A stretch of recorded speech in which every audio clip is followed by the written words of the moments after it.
Assalamualaikum warahmatullahi wabarakatuh, Kang Bro. Nah, sekarang saya di pekarangan deket sawah. Jadi di sawah panas ngobrolnya. Jadi lebih baik kita di sini. Jadi di sini adem, tempatnya hijau kan. Nah, kali ini saya akan menjelaskan masalah padi di masa-masa vegetatif. Nah, saat ini adalah walaupun masih ada musim hujan, tetapi sekarang ini hujan sudah mulai jarang, jadi mendekati musim kemarau. Rupanya seperti itu, karena di daerah kami di sini adalah musim hujannya sudah mulai jarang. Nah, nanti akan saya jelaskan, Kang Bro, semuanya. Bagaimana sih padi masa-masa vegetatif, supaya kelangsungan daripada padi itu sendiri, terutama di bidang pertumbuhannya, di bidang perkembangannya. Jadi menggunakan apa saja yang harus kita lakukan. Untuk itu, Kang Bro, yuk kita simak video saya berikutnya.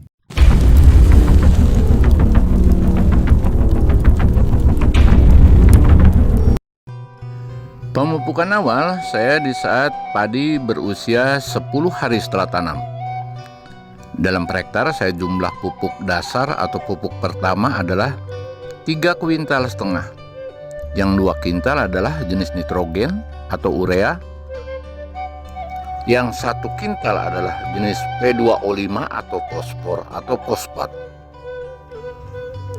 Yang 50 kilo seharusnya KCl, tapi tidak ada, saya menggunakan NPK.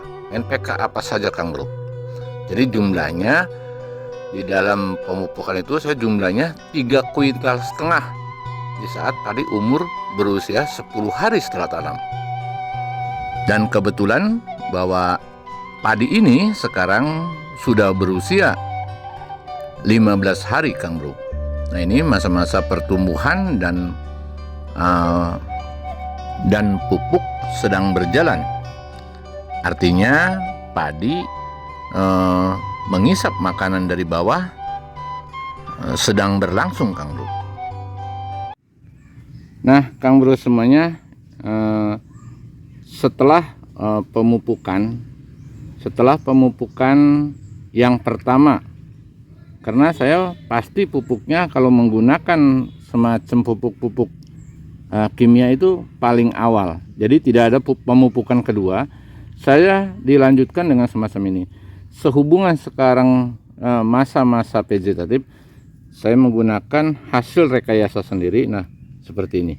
Ini bisa digunakan masalah vegetatif dari umur 10 hari sampai 45 hari setelah tanam. Nah, ini adalah terbuat dari daun-daunan. Dan juga ada yang kandungan untuk PO25-nya saya tidak lepas daripada bonggol pisang, dan pisangnya untuk kandungan K2O-nya atau kaliumnya. Cuma dengan parameter yang ditinggikan adalah untuk masa vegetatif itu kandungan nitrogennya, Kang Bro. Ini akan saya semprotkan nanti akan saya perlihatkan padinya bagaimana keadaannya. Untuk setelah disemprot dengan ini di saat umur 21 hari. Tapi saya umur 18 hari pun akan disemprot. Kita akan coba. Karena kita awal ya, pemupukannya dari mulai pupuk dasarnya atau pupuk urea dan segala macamnya itu dari mulai umur 10 hari, Kang Bro. Jadi umur nanti 18 hari, seminggu setelah penyemprotan, saya gunakan ini dengan dosis 100 mili pertama. Nanti setelah umur 24 hari dengan dosis 200 mili per tangki. Dan kita campur dengan bahan sintetis lainnya atau obat kimia lainnya yang terorientasi kepada hama-hama tersebut.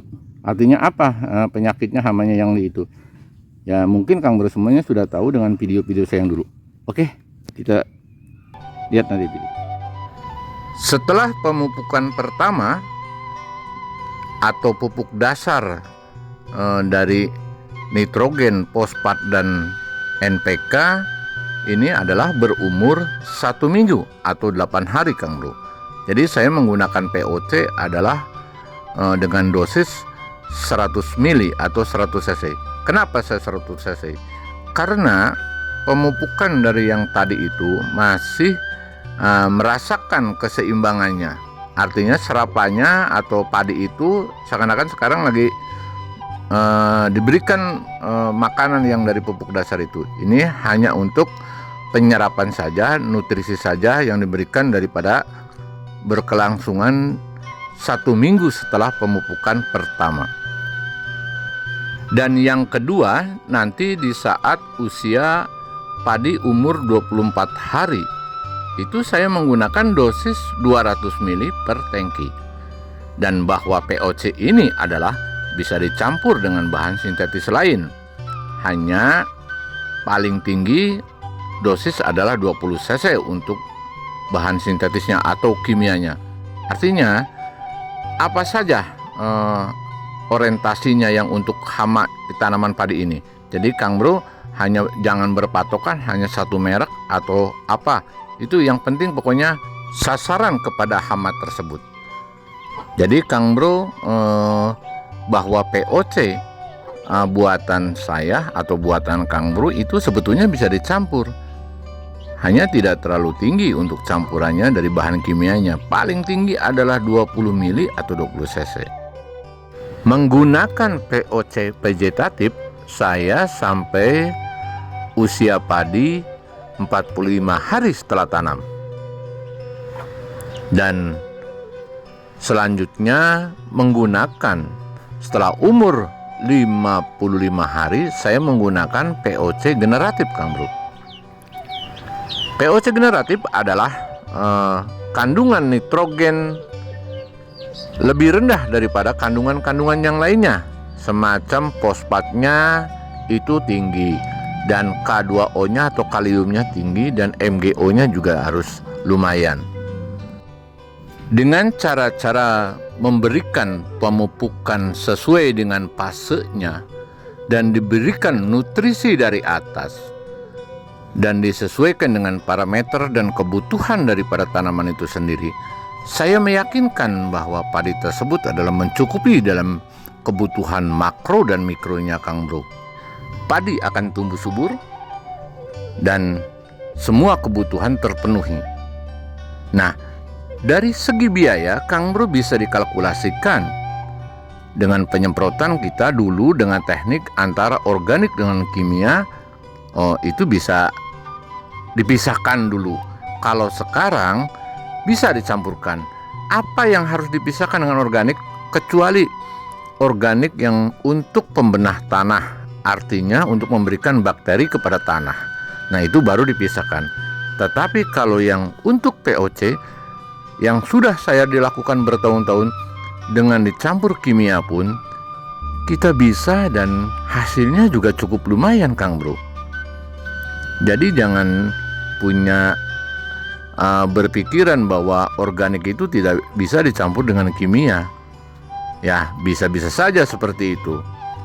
Tapi saya untuk menghemat tenaga, untuk menghemat biaya produksi, saya campurkan penyemprotan antara pupuk organik cair dan untuk dengan pengobatan atau obat hama dan penyakitnya saya dicampurkan. Ini saya sudah terbukti dari bertahun-tahun analisa ini dan menggunakan seperti ini. Semoga Kang Bro semuanya penjelasan masalah pemupukan fase vegetatif dan fase generatif ini bermanfaat buat Kang Bro. Dan ini adalah biayanya sangat mengurangi untuk biaya produksi masalah tanam padi ini.